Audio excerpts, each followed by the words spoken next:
কোথায় মিত্রগণ, এসে গেছো? আরে ওই পাড়াটা কিন্তু আজকে আমাদের সম্পূর্ণ করতে হবে, প্রচারটা মাথায় আছে তো? হ্যাঁ ঠিক আছে, আমি আসছি। একবার বলছে ভাতা নয় চাকরি চাই, আবার একবার বলছে লক্ষ্মীর ভান্ডার, এদেরই গিয়ে ৩,০০০ টাকা বোঝাও। যত জ্বালা। দিল্লির নেতাদের আর কি, ভোটের পর মাত্র সেই আমাদেরই খেতে হবে। এই অনেক হয়ে গেছে, চলো প্রচারে যেতে হবে। আমাদের ওই পাড়াটা কিন্তু কমপ্লিট করতে হবে। হ্যাঁ, আর স্লোগানটা মনে আছে তো? হ্যাঁ, পাল্টানো দরকার বিজেপি সরকার। চাইটাকে বলছে। নমস্কার দিদিরা, নমস্কার দাদারা। বাংলার ঘরে ঘরে খুশির খবর।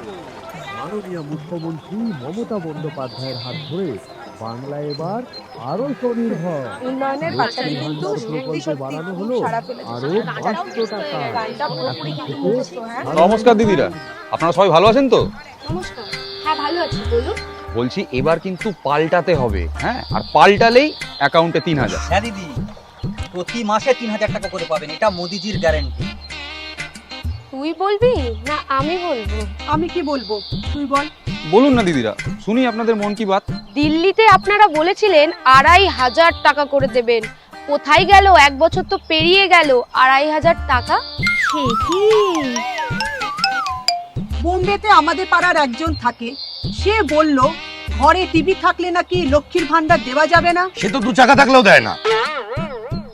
সে কি রে, আমার তো লক্ষ্মীর ভান্ডার টাকা টিভির ইএমআই তো চলছে।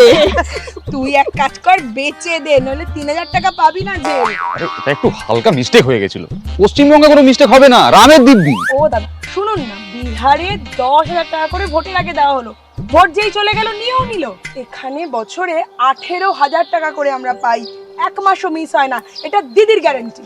আরে ওইসব বাদ দিন, আপনারা কি জানেন গোটা পশ্চিমবঙ্গে পাড়ায় পাড়ায় রোহিঙ্গা বাংলাদেশি ছেয়ে গেছে। এই রোহিঙ্গা খোঁজার চক্করেই তো আপনারা আমাদের 3 দিন লাইনে দাঁড় করিয়ে রেখেছিলেন, একটাও কি রোহিঙ্গা পেয়েছেন? আবার আমাদের গ্রামে ঢুকেছেন রোহিঙ্গা দেখাতে। কোথায় রে, ঝাড়ুটা নিয়ে আয় তো। বিজেপি বলেছিল ভোটে জিতে আসলে নাকি লক্ষ্মীর ভান্ডার বন্ধ করে দেবে, আর এখন বলছে ৩,০০০। এরা কিছুই দেবে না, দেওয়ার হলে অন্য রাজ্যে দিত। বাংলায় আছি, ভালো আছি, কারণ দিল্লি আছে।